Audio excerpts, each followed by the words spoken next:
பார்த்தாச்சு, பொண்ணையும் மாப்பிளையும் வாழ்த்தியாச்சு, மொய் கவரை கொடுத்தாச்சு, சாப்பிட்டாச்சு. இப்போ வீட்டுக்கு போயிட்டு இருக்கோம். நல்ல சாப்பாடு இல்லை ப்ரோண்ணா. நல்ல சாப்பாடு. குலோப் ஜாமுன் தான் அவ்வளோ ஐட்டம்ஸ் இருந்துச்சு.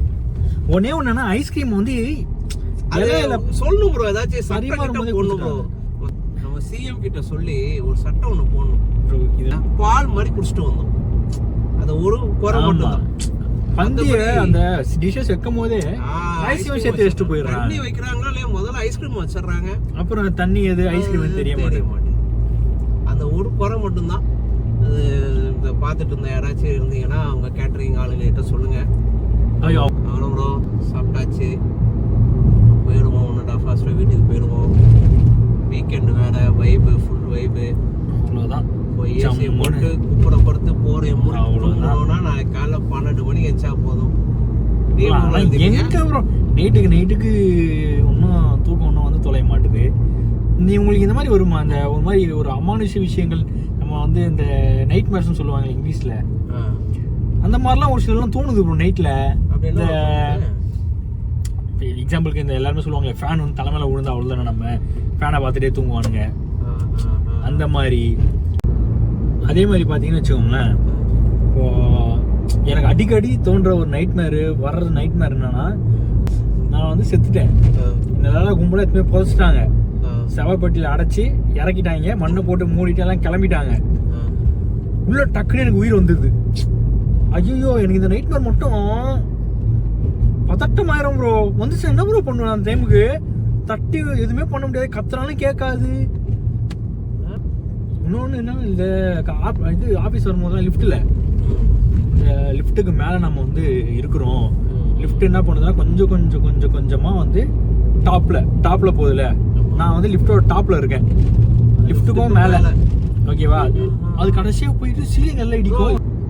அப்படி போய் நெசுங்கன்னா எப்படி இருக்கும் அப்படின்ற மாதிரி வச்சுப்பேன். இன்னொன்று, நைட்டில் போய் தண்ணி குடிப்பேன் அடிக்கடி. நம்மளுக்கு யாராவது தாகம் எடுக்கணும்ல, தண்ணி குடிக்கும்போது உள்ளுக்குள்ளே பிளேடு இருந்தால் நான் அப்படியே அதை தூக்கி குடிச்சு அதை மாட்டிக்கிச்சுன்னா தொண்டையில் என்ன பண்ணுவோம் அப்படின்ற மாதிரிலாம் யோசிக்க வரும் ப்ரோ. உங்களுக்கு இந்த மாதிரி நைட் மேட்ச் ஏதாவது உங்களுக்கு உங்கள் லைஃப்பில் உங்களுக்கு தோணுதுன்னா ட்ராப் இன் தி கமெண்ட்ஸ். ஒரு 10 மணி நேரம் நம்ம ஆஃபீஸில் வேலை பார்க்குறோன்னா கடுமையாக உழைச்சாலே நைட்டு நிம்மதியாக தூக்கம் வந்துடும் ப்ரோ. நீங்கள் ஆஃபீஸில் வேலையும் பார்க்குறது இல்லை, வீட்டுக்கு போய் தூக்கம் வராது, அதனால உங்களுக்கு நைட் மேட்ச்லாம் வருது. நீங்கள் அதை மட்டும் கொஞ்சம் அவாய்ட் பண்ணிட்டீங்க. கொஞ்சம் மார்னிங் டைம்லேயே கொஞ்சம் உங்களை ஃபிசிக்கலாக கொஞ்சம் ஒர்க் பண்ணுறீங்க, நைட்டு தூக்கம் நல்லா வரும். ஒரு சின்ன ஒரு அட்வைஸ். ஊருக்குள்ள அதாவது உணவகங்கள் எவ்வளோ வந்து இன்க்ரீஸ் ஆகுதோ அதுக்கேற்ற மெடிக்கல் ஷாப்ஸ் அவ்வளோ இருக்குது ப்ரோ. அது வந்து பிட்டர் ட்ரூத். பிட்டர் ட்ரூத்னா ட்ரூத் இல்லை, ட்ரூத்து, கசக்கும் உண்மைகள். கசக்கும் உண்மைகள். உண்மைகள் ஏன் ப்ரோ கசக்கும்? எனக்கு ஒரு சரியான கேள்வி, எனக்கு இது பதில் தெரிஞ்சவனா நான் நிறைய பேர்கிட்ட கேட்டேன், யாருக்கும் பதில் தெரியல. நீங்களும் கேட்டு பதில் உங்களுக்கு தெரிஞ்சா சொல்லுங்கள். இப்போ என்ன பண்ணுறான், என் ஃப்ரெண்டு மொபைல் கடைக்கு போயிட்டு மொபைல் வாங்குறான்.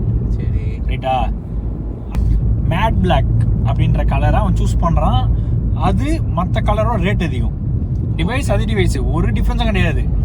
பேக் பேனலில் வர கலரோடது மட்டும் 2500 rupees அவன் வந்து எக்ஸ்ட்ராவாக சொல்கிறான். இந்த கலருக்குனா இந்த ரேட்டு அப்படிங்கிறான். அப்படி இருக்கும்போது அவ்வளோ ஒரு 2500 மேலே கொடுத்து அவன் அந்த மேட் பிளாக்கை வாங்கிட்டான். ஓகே, ரைட்டா? வாங்கினதுக்கப்புறம் அதை அப்படி தானே வச்சிருக்கணும். அதுக்கு போயிட்டு கேஸ போடுறான், அந்த கலர் வேற.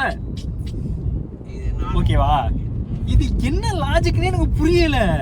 பிடிச்ச கலர் மேட் பிளாக்கு, ஆனால் மேலே போடுற கேஸ் வேற ஒரு கலரு. அப்புறம் எதுக்கு அந்த 2500 அவன் ஸ்பெண்ட் பண்ணுறான்? இப்போ அதே மாதிரி எனக்கு இப்போ கார் ஓட்டிட்டு போகிறாங்க.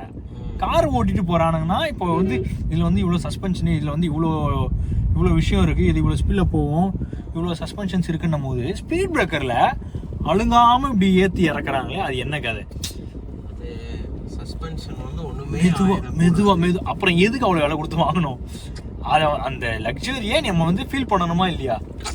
அப்போ டக்கு டக்குன்னு போகிறதுக்கு தானே வாங்குறோம். அப்புறம் அதில் வந்து ஸ்லோவாக ஏற்றி இறக்கி எதுக்கு? மனிதனா பிறந்தாலே தாலாட்டுக்கு அப்புறம் கேட்குற முதல் பாட்டு இளையராஜா பாட்டாக தான் இருக்கும். தாலாட்டு பாட்டே இளையராஜா பாட்டா தான் இருக்கும். எனக்கு ஒரு சின்ன ஆசை ப்ரோ. நான் வந்து பேரம்பேத்தி எடுத்துட்டு அவங்கள ஸ்கூல் அமுச்சு விட்டு அதுக்கப்புறம் அவங்களுக்கு ஒரு இம்பார்ட்டண்டான எக்ஸாமு நடக்க போகிற டைமில் அவங்கள காப்பாற்றுறதுக்காக என் உயிர் போகணும். இதுதான் என்னோட கடைசி ஆசை. நல்ல வேலை தாத்தா மண்டையை போட்டான்னு அவன் குதூகலமாய் குஷியில் குதிக்கணும், சந்தோஷமா அவங்கள வழி அனுப்பி வைக்கணும். அதானே லிஃப்ட் எடுத்து போயிடுங்க ப்ரோ.